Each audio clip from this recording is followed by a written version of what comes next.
Kembali di Sapa Caleg, saudara, masih bersama dengan Bang Richard Riwu di sini. Tadi kita sudah berkenalan ya, bagaimana latar belakang dari Bang Richard, lalu seperti apa tanggapan dari masyarakat terhadap Bang Richard. Sekarang kita akan bicara mengenai visi dan misi serta program nih dari Bang Richard sendiri yang pasti masyarakat pengen tahu ya.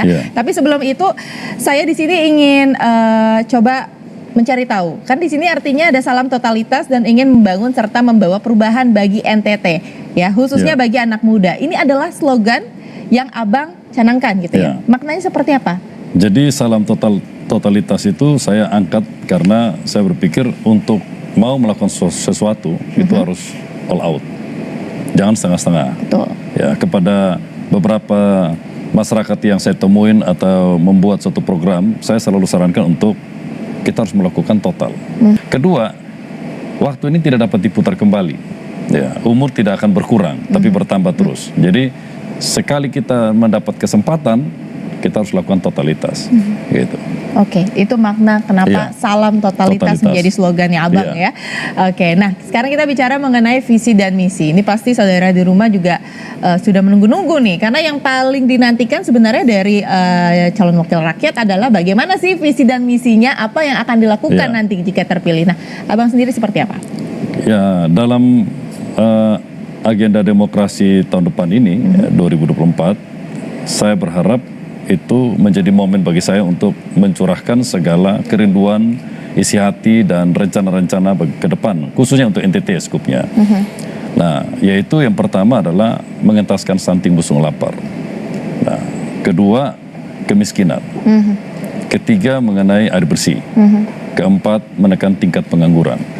Caranya adalah mendatangkan investor untuk membangun ini daerah. Kenapa demikian? Karena NTT ini sebenarnya strategis banget. Karena terletak di dua negara dekat, Timor Leste dan Australia. Ya, kalau kita lihat seperti Batam, itu dia kenapa begitu maju? Karena dia dekat dengan negara-negara yang sekelilingnya. Singapura. Ya. Kedua, NTT ini bisa menjadi penyalur bagi Indonesia Timur, Ambon dan Papua. Kalau distribusi sesuatu pangan, susu dan sebagainya, atau beras dari Jawa sampai ke Papua itu membutuhkan kos yang cukup besar.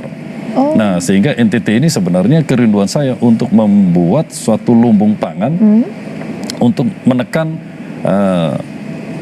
kemiskinan di sana, stunting busung lapar. Karena kalau saya lihat di Waingapu itu merupakan kemiskinan yang ekstrim.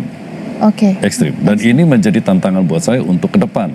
Bagaimana membangun daerah yang kemiskinannya ekstrim untuk bisa menjadi lumbung pangan di sana. Tapi mendukung ya secara sumber daya alam ya Bang? Setahu saya bisa, harusnya bisa. Beberapa teman-teman pengusaha yang saya sudah sounding ke mereka itu bisa dilakukan. Ya, hanya memang ini dibutuhkan orang-orang atau pemimpin-pemimpin yang kreatif. Pintar tidak jadi jaminan, tapi kita butuh orang yang punya kreatif dan punya niat baik dulu nih. Ya, berangkat dari niat. Gitu. Oke. Nah, tadi kan kita sudah bicara mengenai visi dan misi serta program yang memang dicanangkan oleh Abang nih, ya kan?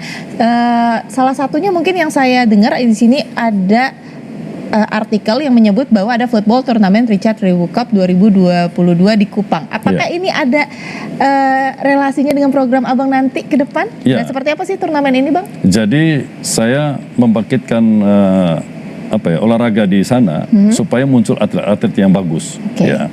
Karena memang ada pengalaman saya ketika di Yogyakarta menjadi anggota dewan di Sleman, ya kita punya PSS Sleman namanya, dan itu saya tahu persis bagaimana mengembangkan PSS Sleman ini masuk kategori yang nasional yang kelas A, grup A ya. Nah di NTT ini banyak pemain bola dari desa ke desa itu, tapi belum bisa mengorbitkan ke tingkat nasional yang bagus. Ya. Jadi saya punya kerinduan untuk atlet-atlet olahraga yang bagus itu kita angkat ke atas permukaan untuk bisa bertarung dengan provinsi lain.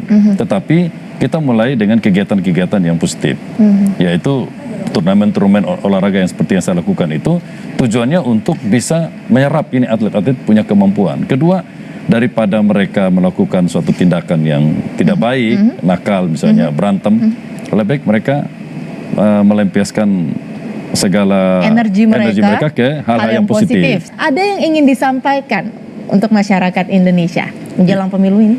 Ya, saya ingin yang pertama tuh penegakan hukum. Ya, kerinduan saya secara nasional adalah penegakan hukum. Dan memang kita ke depan butuh pemimpin-pemimpin yang bisa menegakkan hukum. Dan memang saya menyerahkan diri saya penuhnya ke dalam penegakan hukum. Dalam arti begini, kalau memang suatu saat saya dipercayakan untuk menegakkan hukum, supaya hukum ini menjadi lebih baik, ya saya punya kerinduan untuk melakukan struktur yang lebih baik ke tingkat bawah, ya mulai dari pusat sampai ke bawah. Untuk penegakan hukum di tingkat bawah ini memang bisa mendapat perhatian yang serius dari pemerintah. Ya, saya terjun ke dunia politik ini tujuannya selain mengembangkan tadi turnamen-turnamen untuk mendapatkan atlet yang terbaik, mensejahterakan masyarakat, mengentaskan stunting busung lapar di daerah secara skup NTT, itu kerinduan saya. Nah, seperti NTT, kenapa terjadi kemiskinan, busung lapar? Karena sepengetahuan saya sana korupsinya cukup besar. Ya, sehingga perlu pemberantasan pemberantasan korupsi atau penegakan hukum yang lebih baik. Nah, memang diperlukan pemimpin yang bisa melakukan sidak sampai ke bawah-bawah. Ya, dia datang ke daerah, ya, dia periksa penegakan hukum di tingkat bawah, lalu misalnya contohnya ada laporan dari masyarakat yang tidak ditindaklanjuti, ya, kalau saya menjadi aparat penegak hukum, saya akan panggil, dengar keluhan mereka, karena banyak masyarakat yang tidak bisa mencari keadilan karena mereka tidak punya akses sampai ke tingkat pusat, sehingga mereka akhirnya pasrah dengan hidup ini dan ya akhirnya punya penilaian tersendiri bahwa negara ini tidak menegakkan hukum sebagaimana mestinya. Oke, jadi yang ingin Abang sampaikan di sini bahwa hukum seharusnya tidak tajam ke bawah tapi tumpul ke atas gitu ya Bang ya. Jadi hukum di Indonesia terutama di NTT ini ada perbaikan agar masyarakat tentu lebih percaya kepada pemerintah ya. Oke, terakhir closing statement dari Bang Richard, Bang. Silakan. Saya dalam kesempatan demokrasi tahun depan ini saya akan maju sebagai caleg DPRI ya, dari Partai PDIP dari Dapil NTT 2. Saya ingin melakukan banyak hal yang selama ini kerinduan saya belum tersampai karena dari saya pribadi selama ini melakukan. Tapi saya ingin dari sistem pemerintahan yang ada, saya ingin berbuat banyak kepada masyarakat NTT. Karena banyak masalah di sana sebenarnya. Banyak masalah yang ingin Abang selesaikan, begitu ya. Oke, Bang Richard Riwu, sekali lagi saya ucapkan terima kasih ya atas obrolan yang menarik. Sebenarnya ada masih banyak yang ingin saya tanyakan, tapi sayangnya waktu kita terbatas nih Bang ya, cuma 30 menit. Nanti kapan-kapan main lagi ke Kompas TV Bang. Oke, sehat selalu, sukses dan terus menjadi berkat untuk sekitar ya Bang Richard ya. Nah, saudara, tidak terasa sudah 30 menit kebersamaan ini, tandanya saya Amanda Haj harus pamit undur diri. Tetap saksikan Sapa Caleg di Kompas TV dan selamat beraktivitas. Sampai jumpa.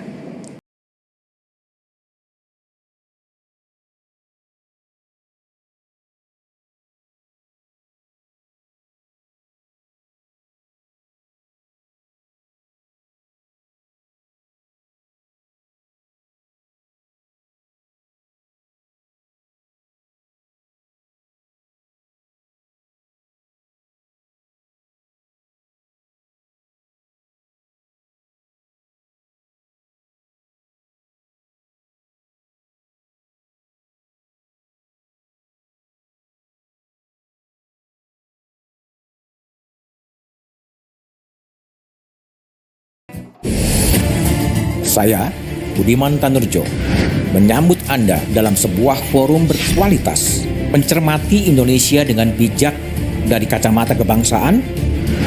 Kita dapat menemukan banyak pemikiran konstruktif, kritis, dan taktis yang mampu menyelesaikan problem negeri ini. Satu meja The Forum live di Kompas TV.